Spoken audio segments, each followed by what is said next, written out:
Feedback from any of the actors from the show? I know that a year ago I saw Nicholas Brendan, and he was thrilled that Xander's a badass. Yeah, yeah. No, not really. You know, we when I was doing the comic when the show was active, we had more interaction with the cast because I would go down I would go down there. Various people that either me or other people were working with, input would come different ways. But those guys have all moved on. They got a lot of other things going on. So, the funniest bit was when they had that reunion thing. I can't remember what it was At the Paley Center. And Seth Green told Sarah on camera about the Tristan Satsu. It's like, oh, that's how she finds out. Cool. She manages to stay smiling through the whole thing. Yeah, so no, we're not we're not getting feedback from the cast. We're not really in touch with anybody from the cast. I saw Seth last year at San Diego and hung out backstage a little bit, and he's just like, yeah, it's really cool. When's Oz going to show up? It's like, yeah, Oz is going to show up. It's down the road a little while. And, he's the only one in the cast I think who's really into comics, I believe. But I think to him it's just like, yeah, it's this cool thing going on. The guy's been in 90,000 different projects, so it's like his role in Buffy is just one small part of his body of work. I don't know if you saw IDW announce yesterday that Juliet Landau is co-writing a Drusilla story for them. Oh, really? So I hadn't realized she was reading comics at all, but Probably apparently she does. So she's going to be giving That's that cool. a try. Yeah. Of course, you had a couple of the actors from the show do some writing. James and Amber, yeah, they wrote stuff for us a while ago. The book is, I mean, frankly, it's a huge hit. I don't know if it's Dark Horse's bestseller or one of them, but I mean, it's right up there with anything DC Marvel does sales-wise. And I'm not going to ask if that was more than you expected, but is it nice to know that if you were expecting that, it's coming through in spades? It definitely was even more successful than we expected. We expected it to become our biggest book, and we didn't expect it to be quite as successful as it is. So yeah, I mean, it's great. I think the magic combination of getting Joss to work directly on it and to actually write scripts and actually edit all the scripts that the ones that he doesn't write, he actually edits. Having every piece of artwork going through his hands, every cover sketch. Most often the covers are his ideas. Being able to say that the show is being continued and that Joss is the one running the show created a really unique opportunity and a great reason for people to come back to it.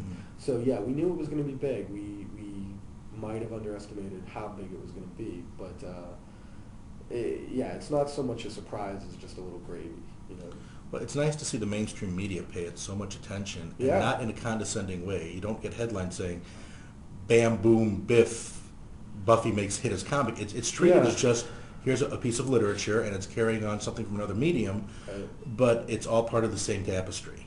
Yeah. Well, I think part of it is uniquely who Joss is, and part of it is where comics are at now as opposed to where comics were at even just 5 or 6 years ago.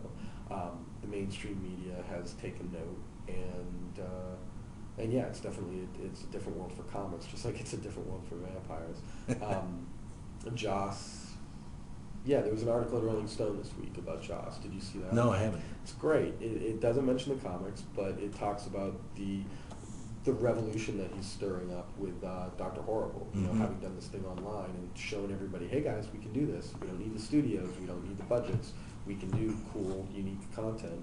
And J.J. Abrams is quoted in the article. He's been quoted, I think, numerous times about how amazing Dr. Horrible is, and how amazing it is as this funky creative thing, but also how amazing it is in terms of shaking up the business model of Hollywood.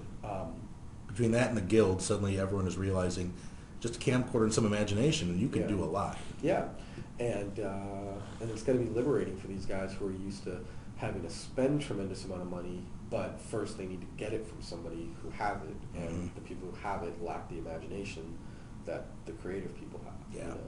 So yeah, it's amazing. Joss is shaking up the paradigm for Hollywood, and comics are part of how he's doing it, along with all the other guys who are doing it. But Joss really, he's out there doing it in a way that nobody else is, and the media has to take note. They have to recognize that, and I think they recognize his unique accomplishments, and that's why season 8 gets the serious consideration it gets. Speaking of his uniqueness, do you ever get a script and sort of roll your eyes and say, "Yeah, I don't know about this," or you just take it Not for granted? I mean, you know, I it's gross to always talk like this, but Joss and all of his writers from the show, I just love them. They're such great writers. They you know, you were talking before about how Becky hadn't seen the show. When I first took over as editor for the comic in like '98 or whatever it was, I'd never seen the show.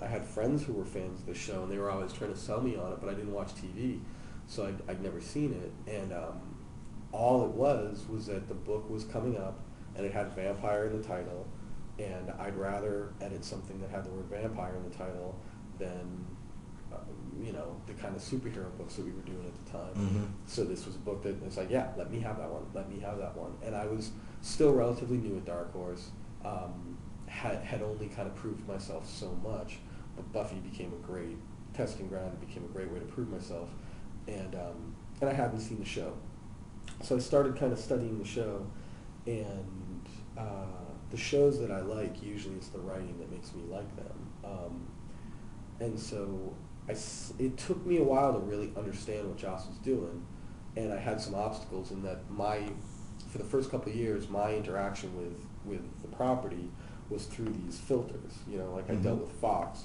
and I dealt with Joss's licensing person at Mutant Enemy, and these, you know, like I became really good friends with these guys, but they weren't, you know, they were business people with an eye on the merchandise and how to create and properly treat the merchandise.